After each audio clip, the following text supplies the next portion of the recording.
लीजिए, एक माँ को रोज सुबह अपने बच्चों को चूम कर स्कूल भेजती है, लेकिन शाम को उसकी दहलीज पर सिर्फ मातम लौटता है। एक मासूम बच्चा जो धमाकों की गूंज में अपनी माँ की गोद को ढूंढता है, पर वहाँ सिर्फ राख मिलती है। युद्ध नेताओं की मेजों पर तय होता है, लेकिन इसकी कीमत चुकाती है सरहदों पर रहने वाली वो माएं जिनकी आंखों के आंसू कभी नहीं सूखते। लेकिन आज इस ह्यूमन ट्रेल से आगे बढ़कर मिडिल ईस्ट में एक ऐसा बारूद फटा जिसने दुनिया के 80 देशों को हिला कर रख दिया। इतिहास में पहली बार संयम और कूटनीति के सारे मुखौटे नोच कर फेंक दिए गए। इजराइल ने सीधे सीधे ऐलान कर दिया कि अब आंख के बदले आंख नहीं, बल्कि एक आंसू के बदले पूरा का पूरा देश स्वाहा होगा।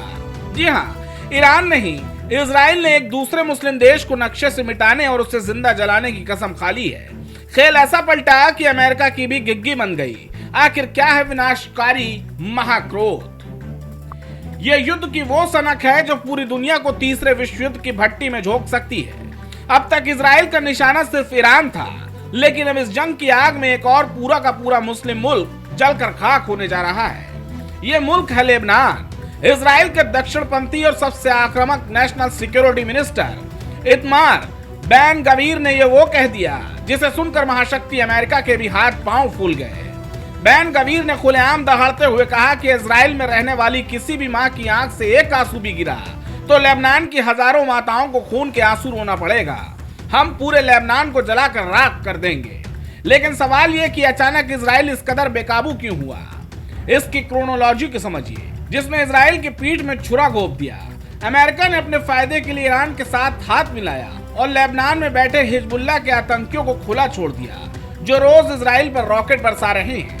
जब इजराइल ने इसका विरोध किया तो वाशिंगटन से अकड़ दिखाई गई। अमेरिका के नवनिर्वाचित उपराष्ट्रपति जेडी वेंस और डोनाल्ड ट्रंप ने इजराइल को औकात दिखाने की कोशिश की। ट्रंप ने कहा कि हमारे बिना इजराइल कुछ नहीं है।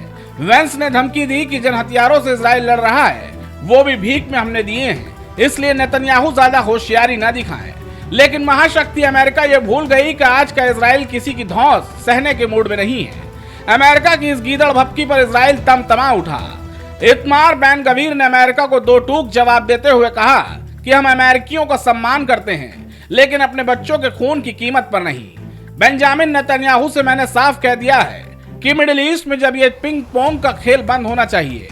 संयम और नपे तुले जवाबों से जंग नहीं जीती जाती। अब दुश्मनों को कुचलने का वक्त है, सब कुछ तहस नहस करने का वक्त है।